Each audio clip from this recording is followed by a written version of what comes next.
আমার বউয়ের কই ঢুকলো মা? পাড়ার তো সবার ঢুকেছে মা। আমার বউ কি 3000 পাবে নাই মা? তোমাকেই দিতে হবে।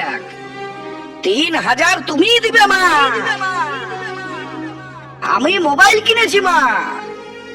মোবাইল দোকানে আমার ধার হয়ে আছে, কি করে মিটাবো আমি?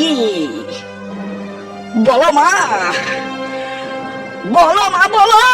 এত চিন্তা করিস না তুই, অন্নপূর্ণার উপর ভরসা রাখ।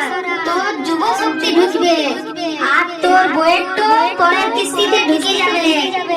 আজ থেকে অন্নপূর্ণার টাকা ঢুকবে, তুই জানিস নাই? হ্যাঁ হ্যাঁ, আমি জানি যে আজ থেকে টাকা ঢুকবে। কি হয়েছে, টাকা ঢুকেছে? বল রে। নাই ঢুকে? আরে আমার বইয়ে ঢুকেছে পুরা 3000। আমার বইয়ে ঢুকেছে মানে তোর বইয়েরটাও ঢুকেছে। আমি মানি নাই। তোর বউ আমার বউ দুজনে একসাথে ফর্ম জমা করেছিল। জলদি যাই চেক কর। 3000 পাই গেলি। এবার আমার ধারটা মিটাই দে। এবার দিয়ে দিবে। এই চুপ কর, আমার কাছে ধার লিস।